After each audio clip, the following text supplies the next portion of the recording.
Iowa has 3.1 million people.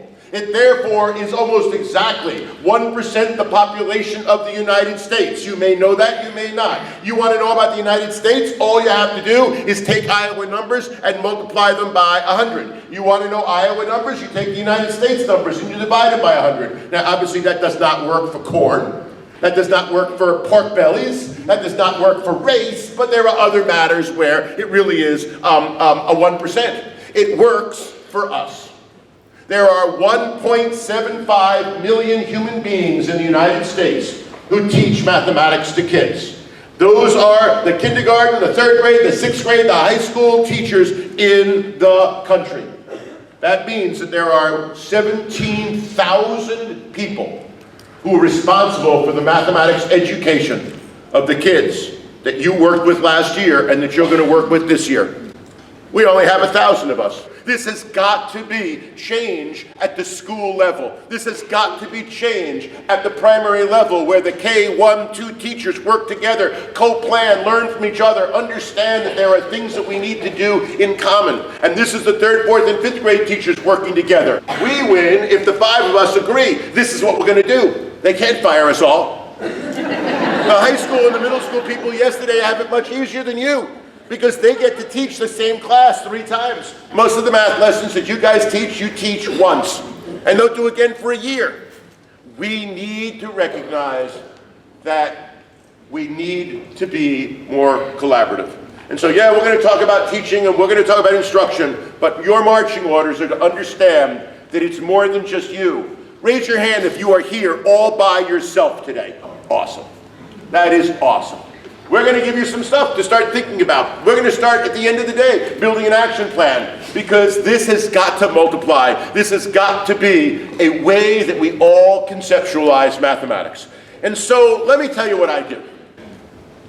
What I really do is I validate outliers. The standard operating procedure of teaching math, the way we're going to look at it, simply does not support their learning. And so today is about the alternative to that. Today is about recognizing that we've got to do some things differently.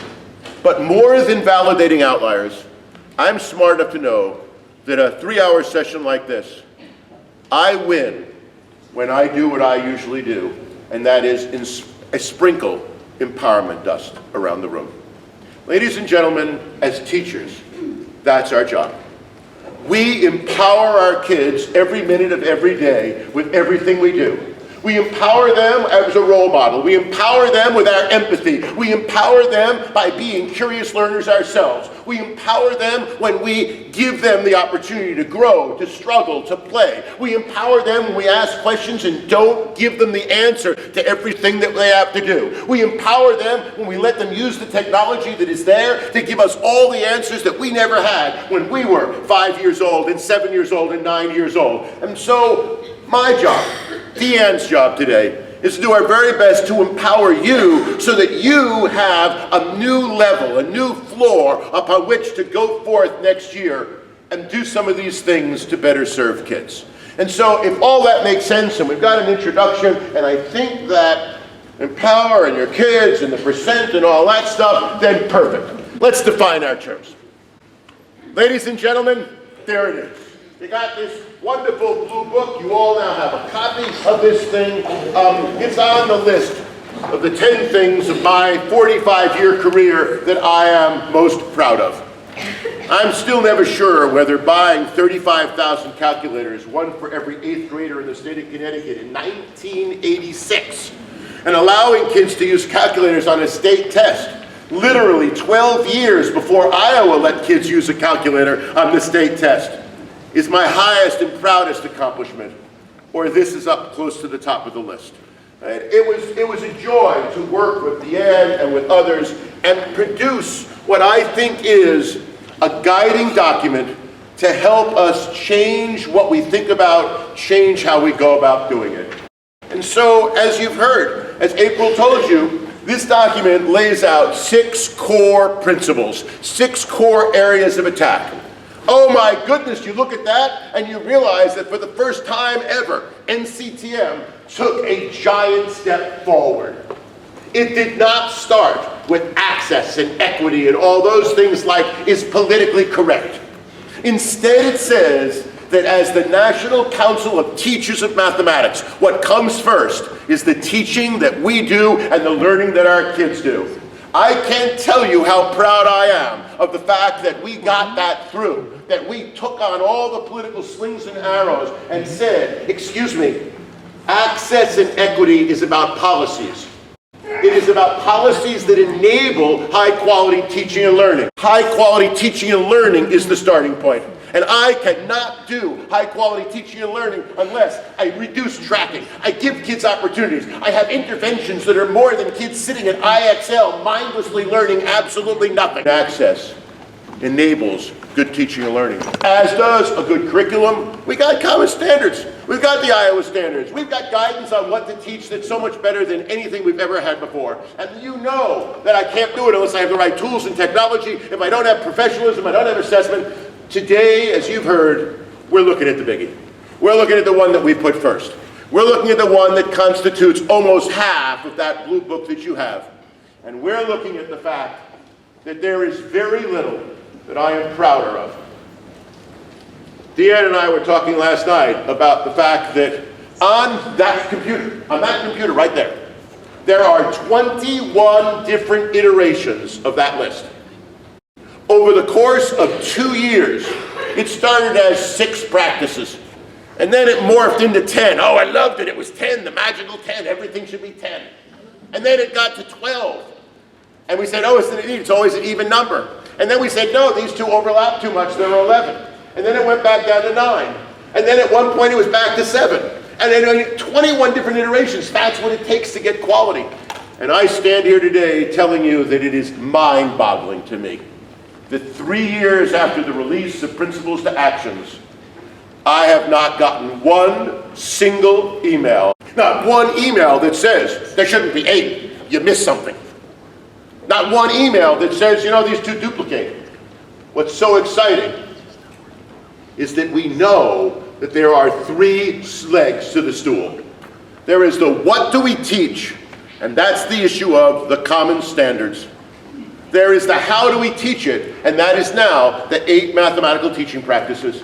And so all day long, our job is to simply empower you to have a stronger understanding, to validate some of your feelings about these notions of, if you're not clear on your goals, there is no possible way you're going to teach a decent lesson. Because if you're not clear on your goals, you ain't going to pick the right tasks. You're not going to ask the right question, or not going to have a formative assessment that measures what you wanted to measure.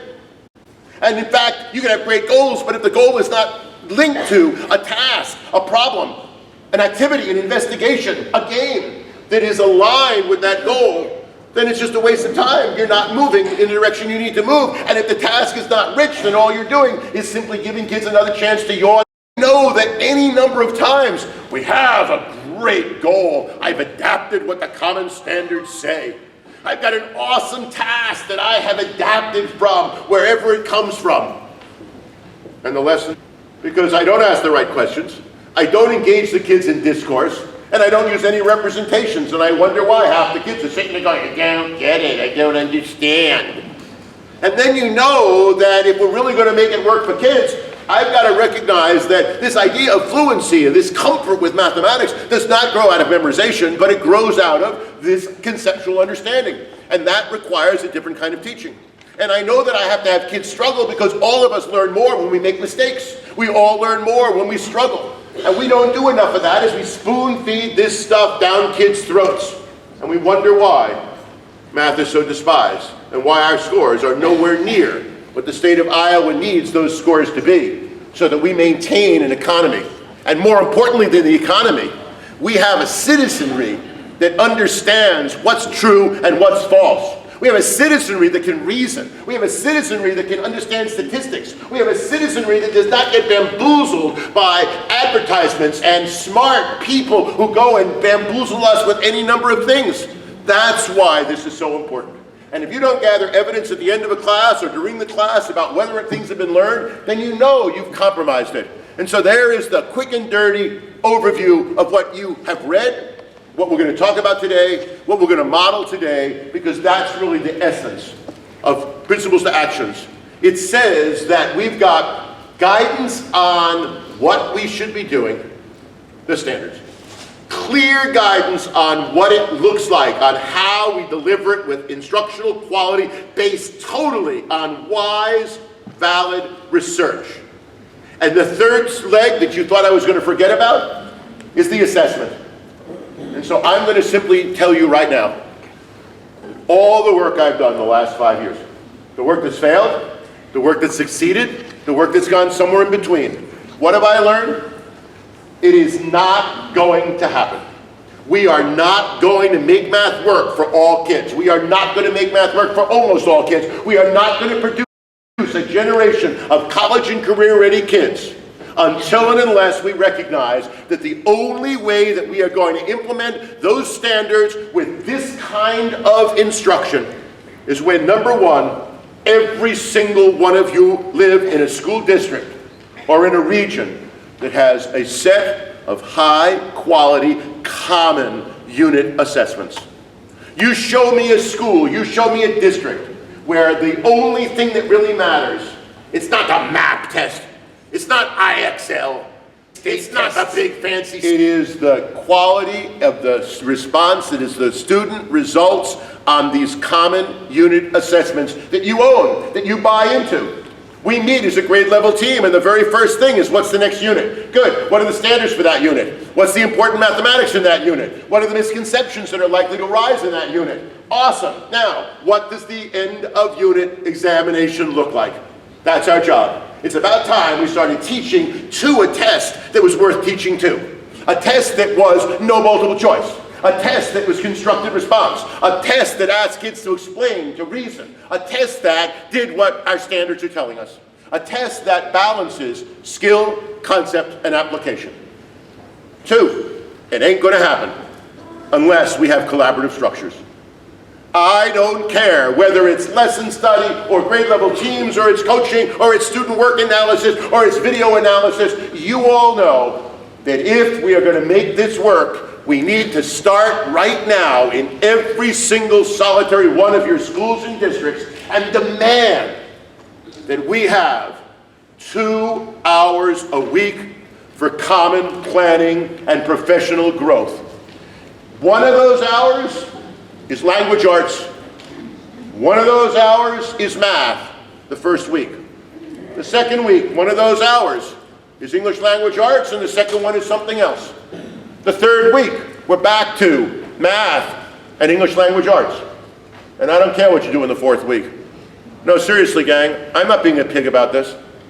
I think that if you look with me at the very best schools doing the very best things, what you see is the kindergarten teachers all meet while the kids are at music and art and PE and stuff like that. And there's an agenda, and they come together with meaningful discussion 2 times a month to worry about math, 3 times a month to worry about reading language arts. And all I want to do is just sprinkle the idea that that first meeting is about the what. It is about the content. You are about to turn to place value. Good. What does place value really mean? What are the common mistakes kids make? Right? How do we teach this in a way that it makes sense? How do we recognize what those things mean? Right? What does that assessment look like? That's an hour discussion. And then 2 weeks later, we meet around the issue of how are we teaching it? How's it going? You still have 2 weeks to reteach. You have 2 weeks to fix it. Okay, so I'm just giving you context that says if you came today thinking that Deanne and I were just going to spoon feed stuff, if you thought that we were just going to, I give you lots of ideas and have you write, oh, Steve is so amazing, he's so energetic, and that you would walk home and forget about it, you're wrong, because I don't waste my time like that anymore. I'm asking you to recognize that if you're already doing this, I need you to start going like this. If you're already here, and you know you're here, and your colleagues all know you're here, and every parent wants their kids in your class, I need you to videotape what you do and use those videotapes at faculty meetings. I need you to stand up and say, you think that was great. I think it was only mediocre, because that's what great teachers are always doing. They're saying it's never good enough. And you're sitting there going, are you kidding me? You want me to videotape myself? You want me to share that videotape with my colleagues? Seriously, how else is someone going to see what we're talking about? And so, again, I've laid out the gauntlet. I spent time last night thinking about what did I not do effectively yesterday. I'm adjusting, just like all good teachers adjust. And I'm laying out the gauntlet to inform you of what my expectations are for you in the same way every single one of you informs kids every single day about what your expectations for them are in terms of their behavior, in terms of their learning, in terms of how they comport themselves. And so, gang, let's do some math, because this is... Good morning, boys and girls, my bright-eyed, bushy-tailed second graders. Are you happy? Yes. S-W-B-A-T. If I could only banish one thing from the lexicon, it would be never on a whiteboard, never on a slide, never, ever, ever again would you sit there and succumb to students will be able to do. There's no understand, there's no solve, it's simply do. It's perfect, it's skill. It's mindless, right? Students will be able to. I know your teacher evaluation says you have to share the objective with the kids. I agree with that. I believe that the goal of the class has to be shared. We're going to come back and you'll see how I do that in lessons in a few minutes. I do